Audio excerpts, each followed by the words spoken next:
Hello, everybody, and welcome back to our Save a Seat series here on Patreon, where we dig deeper with our contributors to find out the nitty-gritty of their topics, what's really going on. As you guys know, in the interim between our issue content, we get to talk about all the things that matter to us. So this week we are talking about food sustainability, which is so important in this day and age. And we are joined by DeAndre Wilson, who's going to tell us a little bit more about food sustainability. If you haven't listened to our Spotify episode yet, make sure to go do that first. There's some great information in that.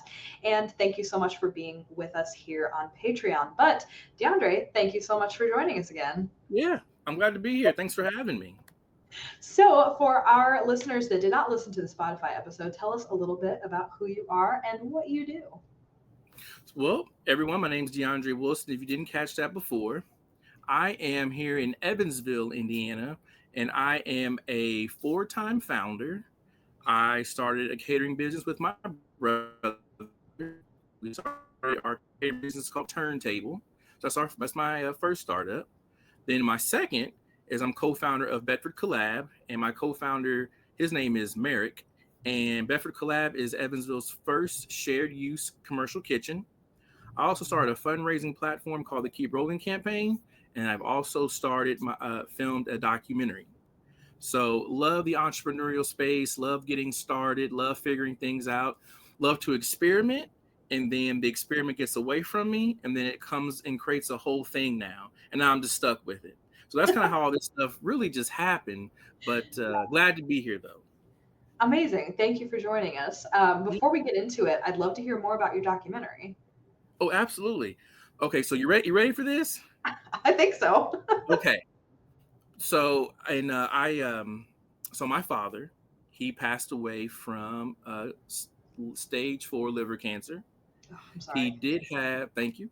He had colon cancer as well, but he was able to beat that. Wow. During the time that he was alive, he rolled this giant tractor tire all over Evansville. It says cancer sucks on both sides. And I'm 5'11", and the tire is about 6'2", maybe. So you can't see me behind it when I'm rolling it. And so I decided to take up the mantle, and I decided to start rolling it. Lost tons of weight, got in shape. And then my neighbor said, well, let's film a documentary. He has a background in film. And I said, okay, we'll do this. So we created this storyboard, and we never even followed because so much kind of really came from the tire. We were rolling all over the place, getting on the news, being on magazines. I was like a legit celebrity for a while. It was crazy. And we were just filming, and we said to ourselves, we're going to stop filming at some point. No, never happened. We filmed for 5 years. Wow. And so we just have, because it just got away from us, and we just didn't follow our storyboard, and just so much positivity came from it. And so we filmed a documentary, and it's called The Keep Rolling Story of Health and Legacy. Awesome. Well, you know what? I bet you ended up with something a lot cooler and more meaningful than what your storyboard could have ever anticipated. No, absolutely. No, 100%. Because on our storyboard, all we had was stick figures and like paragraphs and asterisks. No, I don't even remember what we had. Yeah. Well, that is amazing. I can't wait to check it out. Thank you. But to circle back on our topic of food sustainability, just to start us out, how can people make more environmentally conscious choices with food when they're shopping, when they're eating, when they're preparing things in their home? How are some ways that we can contribute to the mission? So when we talk about shopping, it would be a good idea to buy what we need. Too many times food is spoiling in our own personal refrigerators. Then we're wondering why it stinks. We're wondering why that thing was starting to grow mold. Now we got to clean out our refrigerator.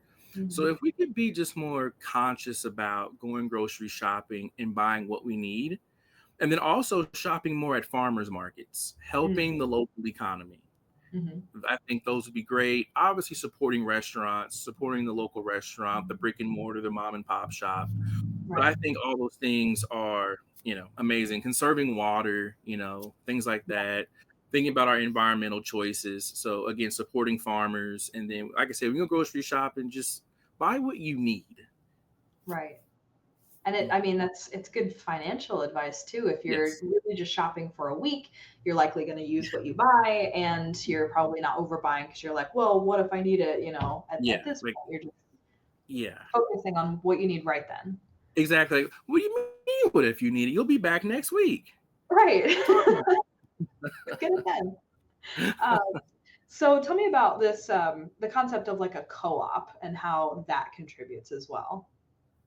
So in a co-op, so actually we had one in Evansville. It was a co-op market, and they kind of went with the concept of getting all their members to buy in, whether it was shoppers or farmers or vendors.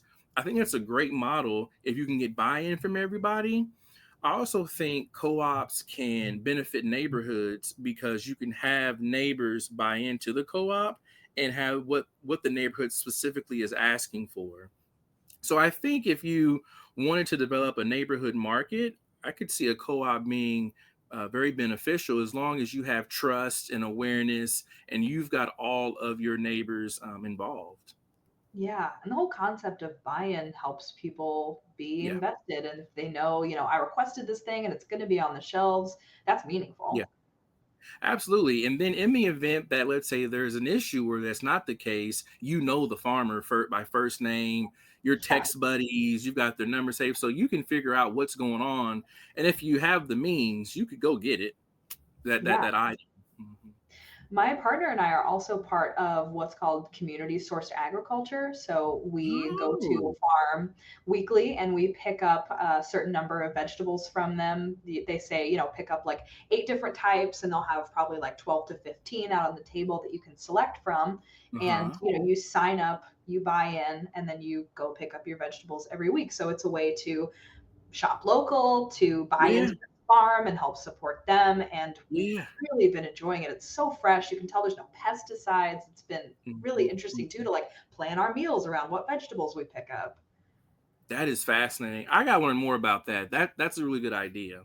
Yeah, yeah, it's been great. And we love, getting to talk to the farmer that grew our food. It's so cool. Yeah. And then as you get to know them, now you can make requests. Like I was talking to a farmer and I was like, "Hey, can you grow burdock root?" And they were like, "We haven't, but we'll try it." And so now they're doing it and they love it. And I was like, So "Hey, can you cool. grow some extra beets for me?" And they were like, "Yeah." See, it works when you have that relationship.